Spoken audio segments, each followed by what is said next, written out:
On Monday, Nepal suffered yet another aftershock of the 7.8 magnitude quake that struck on the morning of April 25th that you may remember. Now, for more than 2 months since, CNN has been following this story. Now, Dr. Sanjay Gupta was there on the ground in Kathmandu soon after the disaster, not only reporting on the trouble, but doing something about it, performing life-saving brain surgery on a girl. Sanjay joins us this morning with an update on the patient he operated on. Good morning, my friend.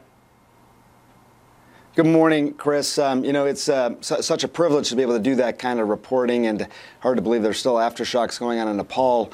You know, this girl that we reported on, it was reported on an 8-year-old girl at the time that I was asked to perform an operation on. Understanding was that she had a blood clot on her brain that needed to be removed because that can cause swelling in the brain.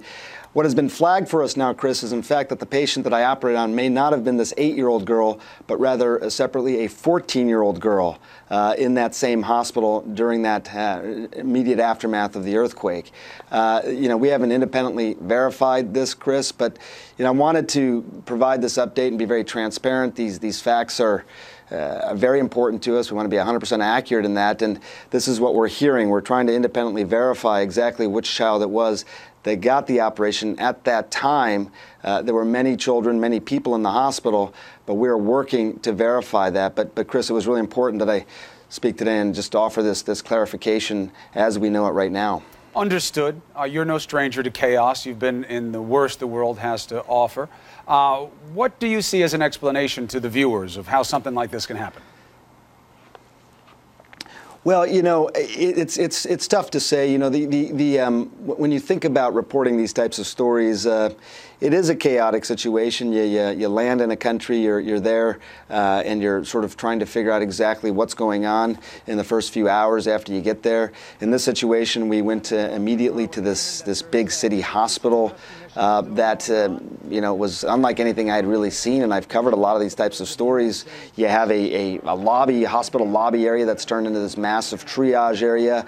We're talking to doctors. There's sometimes a little bit of a language barrier as well. I am told that there are 6 patients, all of them children, that are needing operations on their brain. We're looking at their scans. I'm being shown their scans. So it's hard. I'm just trying to paint a little bit of a picture for you, Chris.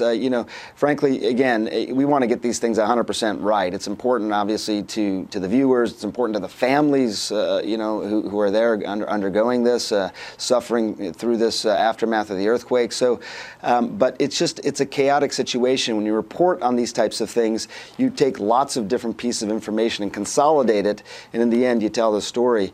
There was still a girl that needed an operation. That operation was performed. I'm happy to tell you that based on what we're hearing, both girls, the 8-year-old girl and the 14-year-old girl, are doing well. They both survived this and are back home now with their families. So there's a little bit of good news here, but I wanted to make sure that we could clarify exactly what happened. Understood, and it's good to learn of her condition as well. All right, my colleague, but also, as you know, Sanjay, you are my friend, and we are all fans of yours. Now, CNN has released the following statement on this story. Journalism is not brain surgery, but brain surgery is brain surgery. We are so proud that Sanjay was one of the few reporters in Nepal to cover the earthquake, and while there was asked to help save a young victim's life. As we reported, he assisted the surgeons at the Beer Hospital by performing a craniotomy on a young victim. Some reporting has suggested it was not the young girl we, at the time of our own reporting in the midst of crisis, believed her to be. We will try to verify that, as always. Regardless, Sanjay spent a week in Nepal, helped save a young life in the operating room, and we could not be prouder of him. He has our full and unequivocal support.